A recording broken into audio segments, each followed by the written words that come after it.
غیبت جو ہے ایک بڑا گناہ ہے، غیبت سے بچنا چاہیے۔ عموماً عورتیں ایسی ہیں جو چار چند عورتیں بیٹھتی ہیں تو غیبت کرتی ہیں، یہ ایک بڑا مرض ہے۔ عموماً عورتیں کرتی ہیں لیکن یہ مرض مردوں کے اندر بھی ہے۔ کہیں مجلس ہو تو مجلس تب تک برخاست نہیں ہوتی جب تک کسی کی گناہ غیبت نہ ہو،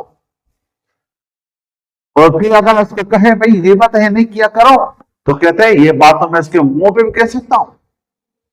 یہ جو انسانیت ہے، فضیلت ہے۔ غیبت سے بچنا چاہیے، حسد اور بغض کو اپنے دل سے نکالنا چاہیے۔ تو نعمت اللہ تعالیٰ نے بھائی کو دی ہے، تو مسلمان بھائی کو دی ہے، وہ اللہ تعالیٰ قادر ہے کہ وہ چیز تمہیں بھی دے۔ اس کے لیے دعا کرو، جستجو کرو، محنت کرو، بجائے اس کے کہ تم حسد کرو، بغض رکھو۔ یقین موت ایک برحق چیز ہے، یقینی بات ہے۔ یحییٰ بن معین رحم اللہ علیہ، جو امام بخاری رحم اللہ علیہ کے استاد ہیں، امام بخاری رحم اللہ علیہ اساتذہ میں سے امام ترمذی رحم اللہ علیہ نے ترمذی میں شمائل ترمذی بھی لکھی ہے۔ انہوں نے ایک بات لکھی کہ یحییٰ بن معین رحم اللہ علیہ اپنے استاد محمد بن فضل رحم اللہ علیہ کے گھر گئے دوپہر کے وقت۔ ان کا تھوڑا کچا سا مکان تھا، چھوٹا سا، دروازہ کھڑکایا، باہر نکلے تو محمد بن فضل رحم اللہ علیہ نے فرمایا یحییٰ اس طرح نہ ہوا اس وقت گرمی میں، دھوپ میں؟ کہ حضرت ایک حدیث مبارکہ میں شبہ ہوا ہے، اس شبہ کے ازالے کے لیے آیا ہوں۔ تو حدیث استاد نے بتایا، حدیث استاد نے زبان پڑھنا شروع کر دی۔ تو یحییٰ بن معین نے کہا حضرت اگر آپ کاپی لے کر آتے اور کاپی سے دیکھ کے مجھے سناتے تو اور مضبوط ہو جاتا۔ تو وہ کاپی لینے اندر چلے گئے تو ان کو پکڑ لیا، کہا حضرت آپ زبان سنا دو اور سمجھا دو۔ کیوں؟ مجھے یقین نہیں کہ آپ جائیں اور آپ کے آنے سے پہلے میری موت آ جائے۔ ان لوگوں کو یقین تھا موت کا، یہ سمجھتے تھے کہ موت کیا چیز ہے۔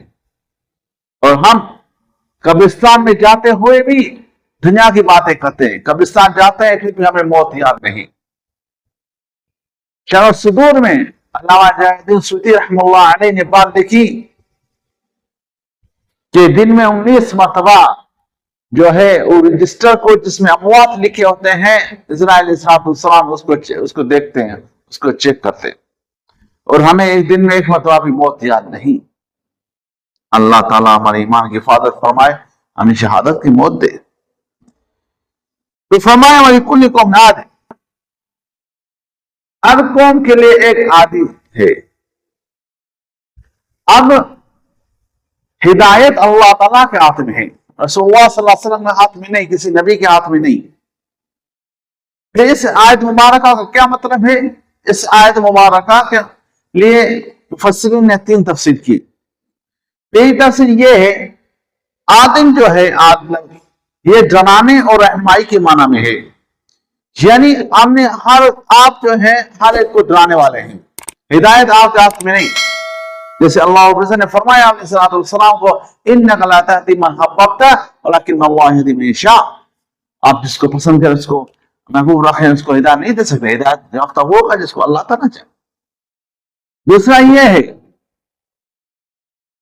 کہ ہم نے آدم علیہ السلام سے لے کر آپ تک ہر قوم کے لیے ایک رہنما بھیجا، کوئی قوم ایسی نہیں رہی جس میں کوئی رہنما نہ گیا ہو۔ تیسری تفسیر یہ ہے کہ آپ علیہ السلام کے نبوت کے بعد قیامت کے دن ہر شخص کے لیے ہدایت کا ذریعہ، ارشد کی رہنمائی کے لیے، ارشد کو ڈرانے والا اور رہنمائی کرنے والا آپ علیہ السلام ہے۔ یعنی جو شخص لا الہ الا اللہ محمد رسول اللہ پڑھے گا وہ اسلام میں داخل ہوگا، کفر سے نکل جائے گا۔ لیکن آپ علیہ السلام کے بعد اگر کسی نے لا الہ الا اللہ کا انکار کیا یا لا الہ الا اللہ نہ پڑھا تو وہ کفر کی موت ہو مرے گا۔ اور رہی بات ہدایت کی، ہدایت اس کو ملتی ہے جو طلبگار ہو. جیسے میں آپ کو بتاؤں، آدمی ٹونٹی کے نیچے برتن رکھتا ہے، بالٹی رکھتا ہے. اگر اس بالٹی کو آدمی الٹا کر کے رکھے تو کبھی بھی نہیں بھرے گا، ٹانکی پوری خالی ہو جائے گی. اگر ٹیوب ویل کے نیچے رکھو، سارا دن ٹیوب ویل چلے تبھی اور بالٹی نہیں بھرے گی. کیوں نہیں بھر جائے گی؟ اس وجہ سے نہیں بھر جائے گی کہ الٹی رکھی ہوئی ہے. وہ یہ طلبگاری نہیں ہے کہ اس میں پانی آئے. اس کے بجائے اگر سیدھا رکھا جائے بالٹی کو تو وہ کچھ وقت میں بھر جائے گی. تو ہدایت یافتہ وہ ہوگا جو طلبگار ہوگا ہدایت کا.